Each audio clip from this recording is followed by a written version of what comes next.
bienvenue dans cette causerie. On est dans le cadre évidemment du Explore Alpes Festival, organisé par Thibaut, qui nous fait le plaisir d'être dans la salle pour parler ce soir d'un sujet ô combien important pour la vallée de la Tarentaise et puis pour la montagne en général, et bien au-delà même, c'est la mobilité, avec nos invités et avec cette opportunité justement de parler et de mobilité et de faire un focus tarentaise en particulier.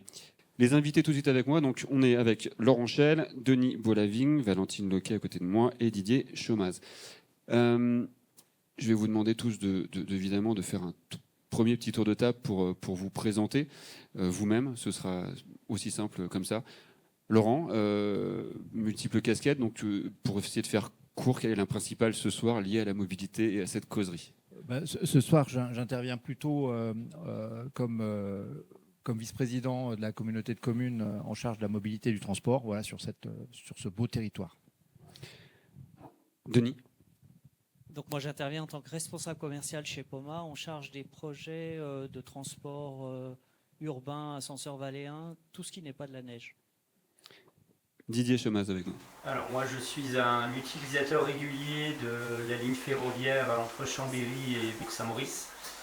J'habite Chambéry, donc je travaille dans le cadre de la plateforme énergétique mise en place par la PTV pour conseiller les copropriétés en station sur les économies d'énergie qu'elles peuvent faire. Et donc j'utilise beaucoup le train, le vélo, le bus pour me rendre sur un lieu de rendez-vous. Et par ce fait-là, je me suis impliqué dans une association qui s'appelle la RDSL, une association Rail Dauphiné Savoie-Léman, en vue d'améliorer essentiellement la desserte ferroviaire, régénérer parfois ou créer des lignes ferroviaires sur l'arc alpin.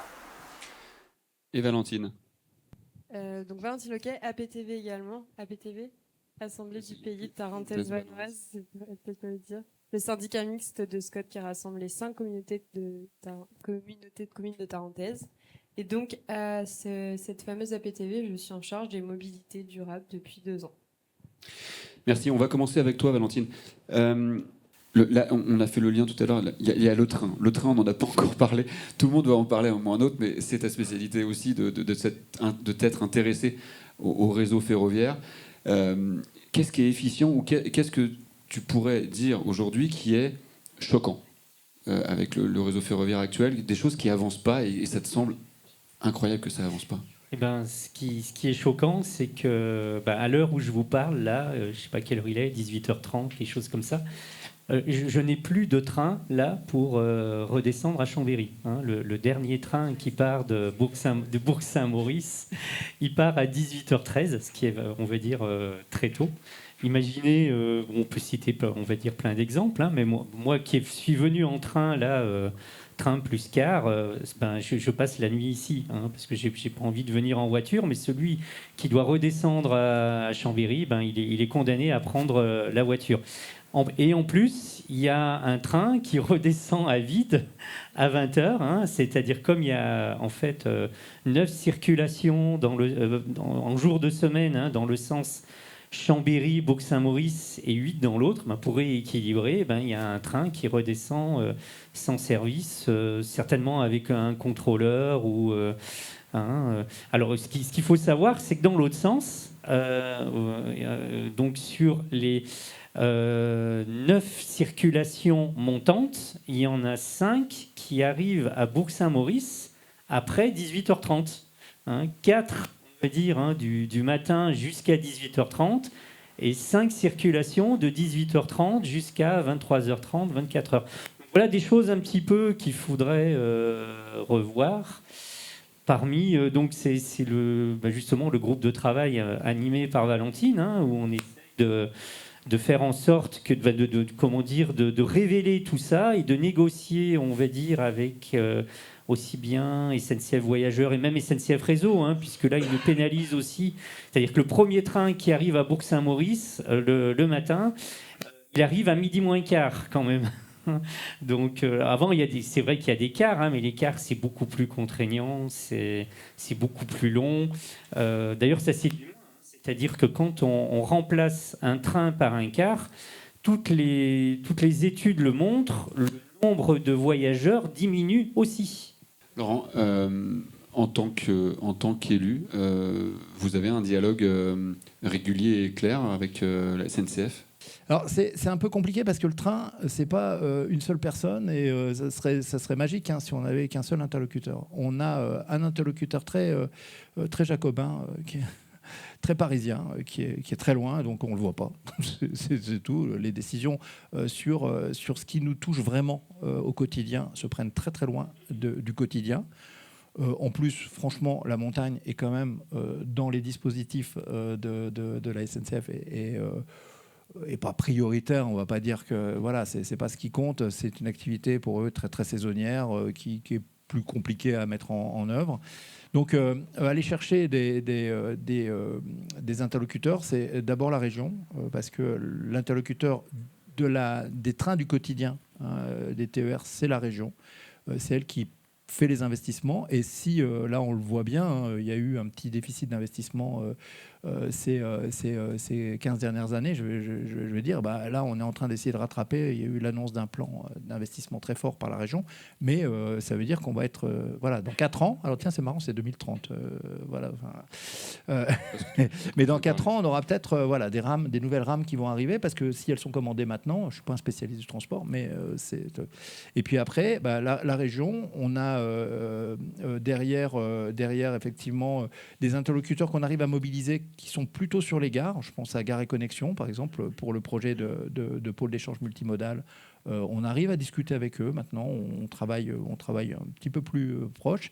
Et puis bon, j'allais dire la région ils ont un peu stabilisé leur gouvernance et ça se passe beaucoup mieux. Hein.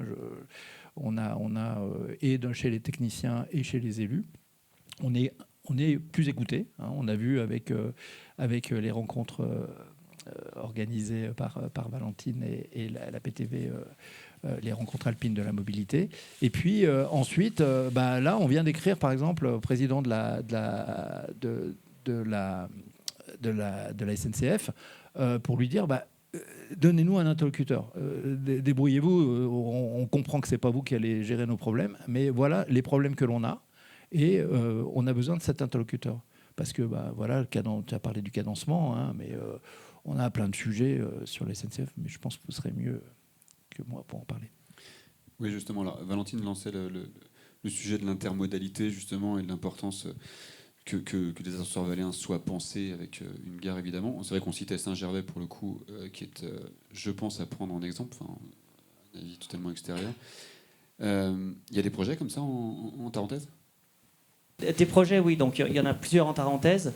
Certains serpents de mer, d'autres plus récents, avec vraisemblablement une priorisation sur ceux qui sont en intermodalité train, parce que je suis complètement d'accord avec ça aujourd'hui. Mais ça va créer quelques projets. Et la dynamique Jeux Olympiques, on pense qu'effectivement ça va accélérer des choses. Le Funiflène, ce n'est que partie remise. Hein. Le projet Funiflène, il datait d'il y a 25 ans en arrière. Il reviendra parce que effectivement c'était un bon projet, je dirais bancable. C'est pas un gros mot, hein, dire j'ai participé à des forums de transition écologique. Il y a des financeurs pour la transition écologique parce qu'il y a un intérêt financier aussi. Donc voilà, c'est possible. Et il y a des projets. Et dans l'urbain aussi, il y en a. Mais voilà, il faut être patient, il faut construire ça, il faut savoir. Mais on apprend. Donc on apprend pour accompagner. Didier, vous êtes aussi, parmi toutes vos casquettes ou toutes vos passions, en tout cas, ou toutes vos occupations, vous êtes aussi membre référent pour la vallée de la Tarentaise, l'association française des véloroutes et des voies vertes. Comment elles vont, les voies vertes ? Est-ce qu'elles se connectent aux ascenseurs valléens ou au parking de covoiturage ? Alors, bon, déjà, elles se développent. Hein. On le voit là sur la vallée de la Tarentaise. On a quand même actuellement peu de points noirs par rapport à d'autres vallées alpines françaises. Hein. Je ne parle pas de la situation dans d'autres pays comme la Suisse, l'Autriche, l'Allemagne, hein, où ce type d'infrastructure s'est développé beaucoup plus rapidement qu'en France. Moi, l'idée aussi, c'est plus la complémentarité train plus vélo à travers ça. C'est-à-dire que aussi faciliter l'emport des vélos dans les trains. On le voit. Et si on veut faire de toute façon de la circulation plus écologique, le train ne nous amène pas à l'endroit exact où on veut aller. C'est-à-dire qu'après, il peut nous rester 2, 3, 4, 5 kilomètres qu'il faut faire avec un autre moyen de transport. Donc c'est là où le vélo, et c'est pour ça que là on voit de plus en plus de personnes qui utilisent le vélo dans le train, c'est aussi pour ça. Et donc moi, si je prends sur mon cas personnel, parce qu'il y a aussi maintenant, on dit oulala, mais ça commence à être problématique, tous ces vélos dans les trains. Et il faudrait vraiment qu'on les incite à ce qu'ils ne mettent plus leur vélo dans le train, c'est-à-dire à dire ça serait peut-être bien qu'ils aient un deuxième vélo. Alors c'est déjà un peu plus un deuxième vélo là où ils vont. Alors ça marche si c'est, on va dire, quelque chose, un déplacement régulier, mais si c'est quelque chose un déplacement qui est occasionnel, déjà ça marche plus. Et puis après c'est toujours un petit peu pareil. Le deuxième vélo, là on est en territoire de montagne. Si on doit avoir un deuxième vélo électrique, ça pose déjà plus de problème, parce que s'il faut monter 3, 4 à 5 km, sur les versants, c'est déjà plus difficile. Donc attention des fois aux idées un peu, je dirais, un peu fourre-tout, trop faciles. Donc moi, j'incite beaucoup plus à ce qu'il y ait plus d'espace vélo dans les trains. Alors, on commence à le voir sur des itinéraires où il y a beaucoup d'itinérance à vélo. C'est par exemple la Loire à vélo. La Loire à vélo, l'été, maintenant, vous avez des trains, vous avez des espaces vélos qui sont importants. Sur la Via Rona, sur les trains Lyon-Marseille, par exemple, TER. Alors, je ne parle pas de l'Allemagne. Moi, j'ai une culture assez... j'ai du vécu en Allemagne. Moi, c'est ce qui m'a donné aussi beaucoup l'idée de dire, mais punaise, ils le font en Allemagne, pourquoi on ne le fait pas en France, parce que là, c'est facilement 60 vélos qui montent dans une rame de TER, quoi. Est-ce qu'il y a des questions dans la salle? Marion, est-ce qu'on peut suivre les questions dans la salle? Oui, Marion. J'avais une question, on a évoqué tout à l'heure avec Valentine justement le nombre maximal qu'on a atteint avec le nombre de voitures, donc on est à peu près à 146 000. Et je voulais savoir, parce que nous sur le prisme de Bourg-Saint-Maurice-les-Alpes, on a l'impression qu'il y a beaucoup de gens qui viennent en train. On voit les usages notamment sur le funiculaire ou les navettes, où on est de plus en plus pressé par le nombre de gens qui viennent. Est-ce qu'on a aussi des chiffres à partager, que ce soit Didier ou Valentine, sur l'usage et les tendances du train? On a l'impression quand même qu'il y a plus d'usagers ou pas du tout? En fait, on a perdu des trains. Là, on est à 36 allées. Non, quand l'étude CETEC a été réalisée, donc en 2019 sur les données, en 2021 sur les données 2019, c'est ainsi. Okay. Du coup, on avait 37 allers-retours, 37 ou 36 TGV par samedi de pointe hivernale.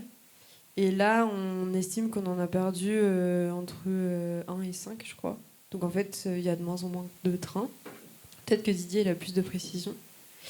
Et du coup, 156 000 véhicules un samedi de pointe en février dernier. Juste pour t'apporter un petit élément de compréhension supplémentaire, les comptages routiers, ils sont avant Moutier. Donc du coup, on ne connaît pas après la séparation...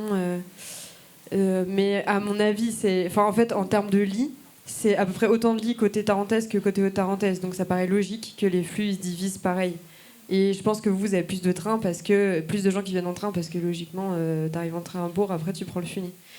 Mais en fait, ta question, elle soulève une autre réponse, donc je ne vais pas répondre directement. Je laisserai Didier pour les détails plus chiffrés. C'est qu'en fait, on a besoin d'objectiver. Et en fait, pour prendre des décisions du coup éclairé, comme je disais tout à l'heure, avec le calcul de tonnes de CO2 économisées, ou tout ce que Laurent disait sur on aimerait bien savoir le covoiturage, si ça décolle ou pas, voilà. Franchement, on tâtonne de fou en fait. C'est super dur parce que faire une enquête mobilité hyper bien maillée, très précise, comme une enquête ménage, c'est très long, très lourd, très cher. Franchement, on manque de moyens même pour ça, ou alors il faut une volonté politique hyper forte et portée à l'échelle de l'APTV, parce que là, Laurent, la Comcom de la Torrentaise, il y a plein de mobilité, il y a plein de volontés politiques, il y a 4 autres Comcom dans l'APTV. Et si on ne fait pas une étude à l'échelle du bassin de mobilité qui est pertinent, bon, bah franchement, c'est un peu dommage. Enfin, voilà, on n'utilise pas les moyens. Donc en fait, pour moi, ta question, elle soulève la question de comment on fait pour... Aujourd'hui, on est en 2024, on a plein de moyens de suivre, en fait, d'avoir plein d'indicateurs mobilité, plein de données. Et pour faire du travail sérieux, là, carrément, il faut qu'on objective tout ça et que faut même avoir le nombre de trains, le taux de remplissage des cars régions ou le taux de remplissage des TER. Franchement, c'est compliqué. Moi, je pose les questions, je repose et je repose et je repose et je repose depuis 2 ans. Et le taux de remplissage des cars régions entre les stations, les gares de Tarentaise et les stations, bah, j'ai toujours pas eu la réponse, quoi. Voilà. À qui vous posez cette question ? Moi, je voulais juste compléter. Donc, le nombre de TGV a quand même fortement diminué depuis 2012. Là, je parle de nombre de rames TGV.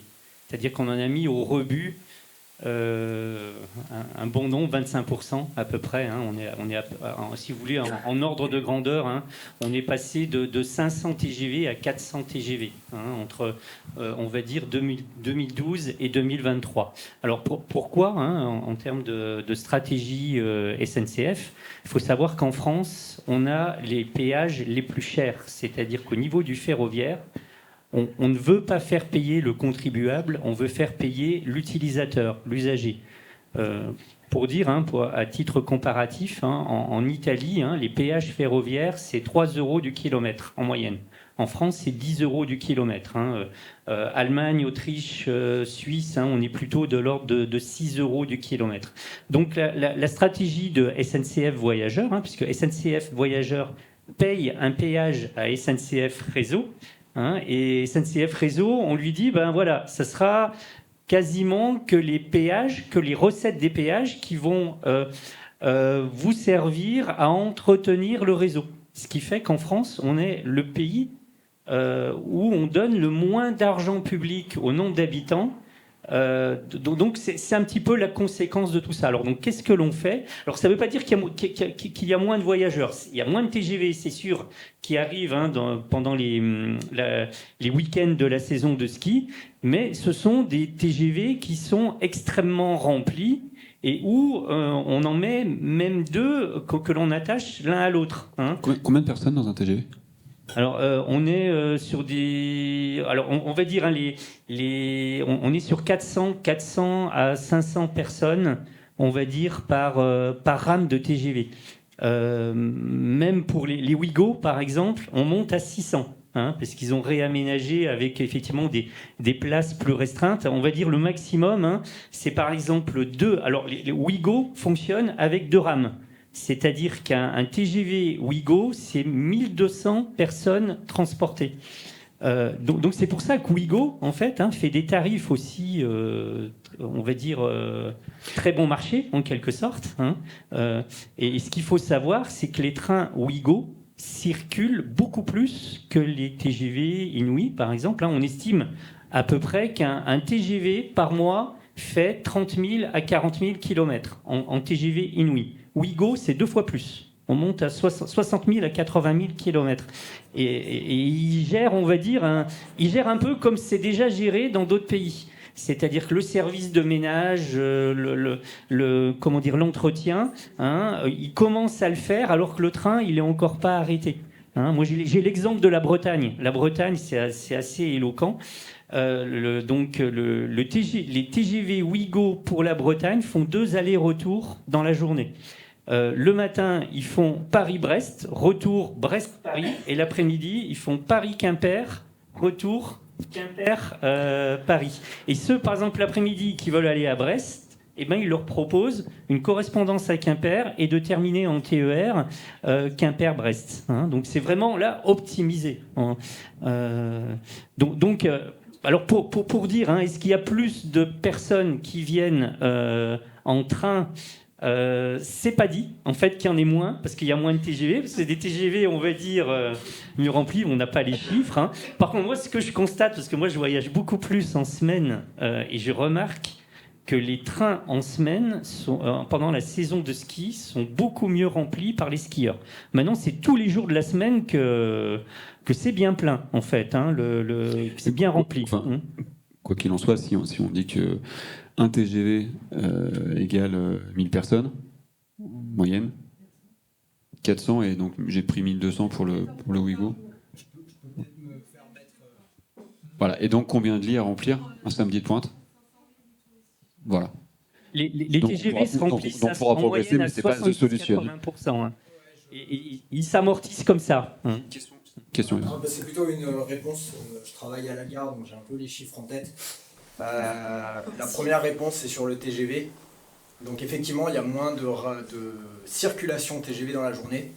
C'est aussi un choix stratégique de coupler deux TGV ensemble. Donc en fait, il n'y a pas moins de rames TGV qu'il y a, alors je ne sais pas 2012, mais il y a 3-4 ans en arrière. Globalement, on met moins de circulation. Par contre, on met plus ou moins autant de rames. Par contre, on considère que pour du tourisme, en fait, on peut avoir moins d'offres dans la mesure où qu'un touriste, qu'il arrive à 11h, à 11h30, à midi, ça n'a pas beaucoup d'importance. Et par contre, nous, ça nous permet aussi de fiabiliser les horaires des trains, les heures, parce qu'on est extrêmement tendu en plein hiver. Et du coup, on va dire à partir de Moutier, sur les gros samedis, on emmène à peu près 50 000 à 60 000 personnes sur l'ensemble de ce qu'on est capable de faire, aller-retour compris, et globalement c'est 40% à Bourg-Saint-Maurice, 30% des gens qui descendent à Moutier à peu près, et les autres aiment Landry, Albertville. Mais voilà, sur les gros week-ends, on monte entre 70 000 et 100 000 personnes sur les plus gros week-ends qui circulent en train. Et juste pour te répondre, sans compter que depuis 2016, on n'a plus de train de nuit. C'est ça qui est... Donc là, sans les trains de nuit, on a perdu entre 40 et 50% de la capacité à amener des gens en train en Tarentaise.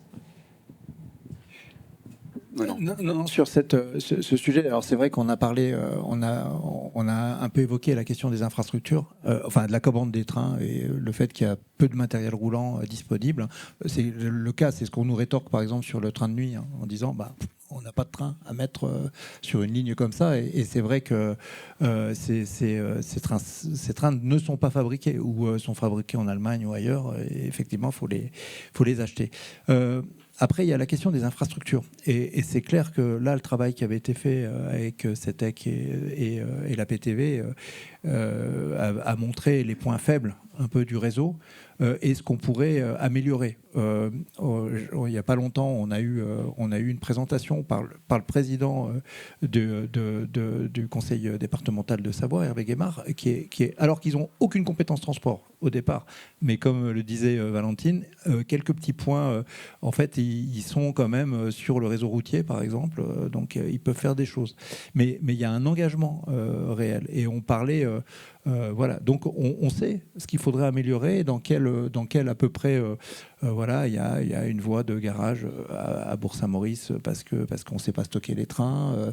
Il y a une monovoie qui est sur la moitié de la Savoie et qui mériterait d'être doublée à certains endroits. Enfin voilà, il y a plein de sujets techniques que je n'aborde pas, mais voilà, infrastructure, on a un vrai plan à faire, un vrai plan stratégique. Et on voit que sur le train, à l'heure actuelle, comme c'est de la compétence de plusieurs structures, comme on vient de le voir, la stratégie du bassin de mobilité, il n'y a pas de stratégie parce qu'en fait, les gens ne se rencontrent pas, ne travaillent pas ensemble pour pouvoir fixer peut-être un objectif. Hein. C'est les plans d'aménagement, ça sert à ça. Hein. C'est à voir un peu l'avenir et à construire. Donc nous, en tant qu'élus, on commence à dire, bon là, ça commence à bien faire parce que normalement, on devrait avoir, à l'époque où il y avait la DATAR, où il y avait des trucs, voilà, il y avait des grands plans stratégiques et on les comptait. Puis après, il y a plein de petits sujets de convénience. Voilà, le système. Alors, on a parlé des prix. Et je pense que c'est un vrai sujet, parce que le prix du train, et particulièrement le prix du TGV, est très cher en France.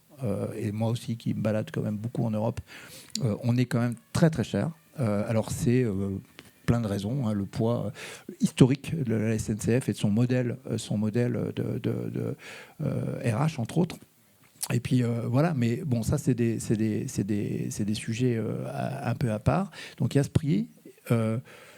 D'ailleurs, quand il y a des choses qui se font, qui sont bien, il faut le dire, hein, l'arrivée du Ouigo quotidien a été quand même, pour beaucoup de gens, quelque chose qui est allé dans le bon sens.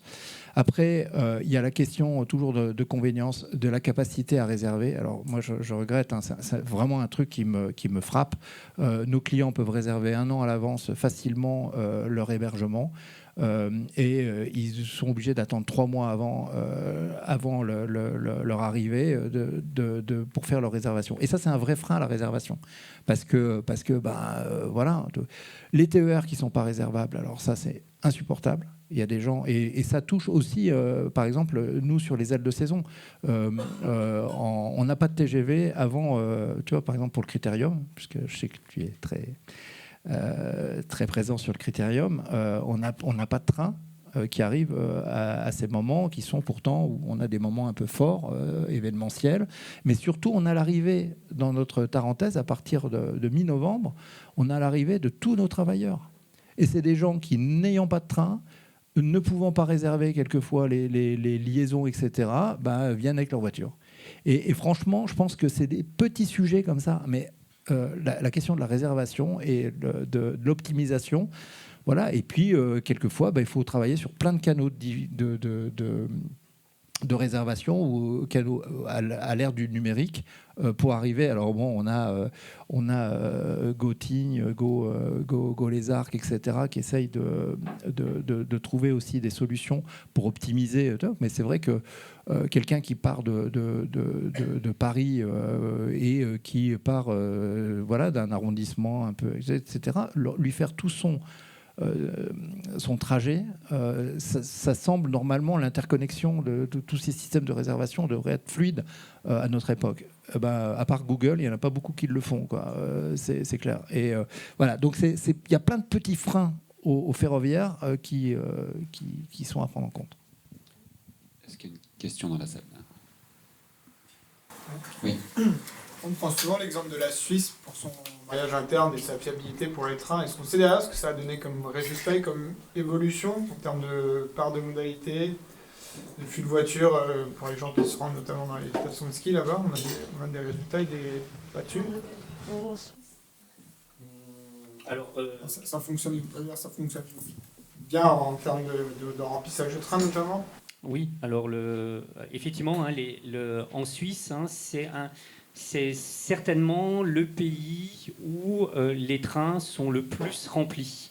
Ce qui fait qu'ils n'ont d'ailleurs aucun intérêt, eux, à baisser le prix des billets, parce qu'ils se disent de toute façon, nous, les trains se remplissent. Mais ce qui ne veut pas dire que les routes ne sont pas utilisées également. Hein. Je pense que vous avez tous fait l'expérience en tant que Savoyard d'aller par exemple en Alsace en voiture et de traverser la Suisse et que vous êtes tombé, on va dire, dans les bouchons suisses des autoroutes. Hein. Donc voilà, la Suisse est un pays un peu particulier. Il y a, on va dire, la partie pleine de la Suisse, c'est là où se concentrent beaucoup les circulations. Et comment dire, ils n'ont pas complètement résolu aussi leurs problèmes de mobilité par rapport à ça. Moi, simplement, c'est vrai que je vais souvent en Suisse et ils ne l'ont pas résolu. Mais c'est quand même un des rares pays de montagne où on peut traverser toutes les Alpes avec un billet, avec des interconnexions faciles. C'est vrai que quand on va on prend toujours l'exemple de Zermatt, mais Zermatt, c'est absolument incroyable. Maintenant, ils ont retravaillé la chaîne, moi je pense à Verbier, effectivement, en reconnectant et tout, et on fait l'aéroport de Genève-Verbier de manière extrêmement fluide, ce qui n'était pas le cas il y a encore 10 ans en arrière. Voilà. Pierre, c'est un point important pour moi, la Suisse, c'est surtout, et là en tant qu'élu, clairement, ils ont travaillé intelligemment sur le transport routier, parce qu'on oublie aussi que les trains, ça pourrait être pour nous aussi enlever la noria de camions qu'on se tape à peu près tout le temps. Et il y a toute cette partie-là aussi qui alors, nous, c'est vrai qu'en tant que... Voilà, on est sur un territoire touristique, on s'intéresse quand même en tout premier lieu au transport des voyageurs et des trucs, mais cette question du transport du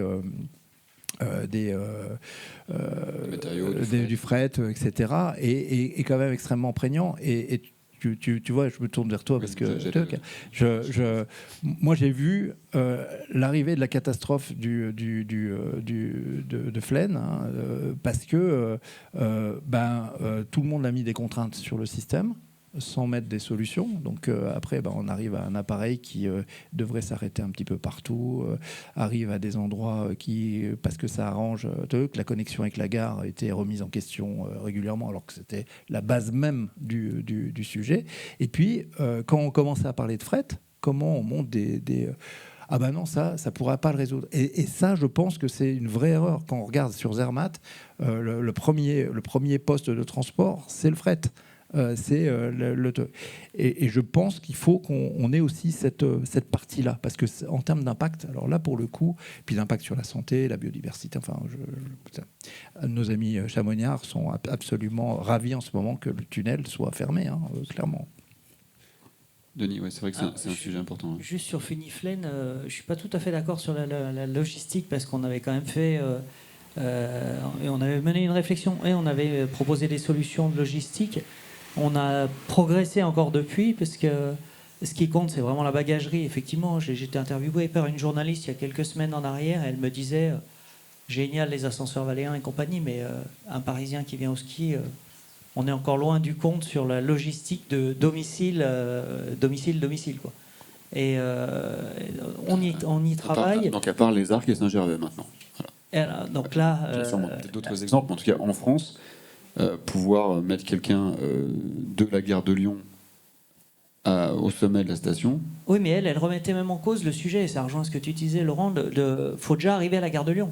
C'est déjà une aventure avec le matériel de ski et ainsi de suite, donc il faudrait déjà assurer la logistique.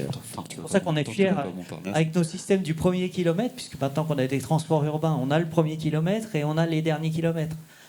Techniquement, c'est déjà une réponse en soi avec une forme d'accessibilité qui est quand même intéressante. Mais juste pour terminer sur le Funiflen, donc la réflexion avait été menée, il y avait une sorte de service. On a des choses qui évoluent très vite sur les véhicules autonomes aujourd'hui, parce qu'il y a aussi un coût à la logistique. Et on réfléchit avec une société qui a des véhicules qui peuvent rentrer dans les cabines. Donc on peut charger des véhicules dans une zone de stockage et faire de la logistique, y compris la nuit ou autre, ou en période creuse dans la journée, c'est encore mieux, avec des véhicules autonomes qui peuvent aller livrer ensuite en station. C'est des véhicules c'est des mini-plateformes qui font 1 mètre carré sur chenille. Donc ils peuvent être dans la neige, ils peuvent être n'importe où, et ils peuvent être orientés et autonomes sur un front de neige ou des choses comme ça. Donc on est dans les balbutiements, mais on l'a à l'esprit aussi, et on y travaille pour amener des solutions. Mais on est à 100% d'accord là-dessus. Je vais vous demander un petit exercice chacun pour conclure cette causerie. Les discussions pourront sûrement se continuer juste après, autour d'un verre. Le petit exercice, c'est de conclure en 3 ou 4 mots maximum sur ce qui serait pour vous l'enjeu prioritaire ou j'allais dire le rêve, en tout cas ce que vous aimeriez le plus voir avancer dans les semaines, dans les mois qui viennent. Comment vous voyez cet avenir pour la Tarentaise? 4 mots. Et t'es pas obligé de commencer si tu veux réfléchir. À chaque fois. Mon rêve, c'est que l'État qui est en train de faire son budget en ce moment taxe enfin le kérosène. C'est tellement facile. Et comme ça, on peut voyager en train à des prix normaux. juste soutenable. Merci. Didier. Et également, hein, moi, je me mets en fait sur, Calme-moi, Didier. sur une position, je dirais, très, très pragmatique. Hein. C'est vrai qu'on voit que les finances publiques ne sont pas très, très reluisantes. Hein. Donc, comment faire les choses, justement, c'est-à-dire, pour moi, faire preuve de pragmatisme, trouver des solutions simples, être modeste, pas aller sur des infrastructures hyper coûteuses dont on ne connaît pas véritablement si elles vont véritablement servir. Hein. Là, je parle du Lyon-Turin ferroviaire, par exemple. Hein, parce que quand on parle de finances publiques, effectivement, dans le ferroviaire, qu'on dépense autant d'argent dans cette infrastructure avec vraiment peu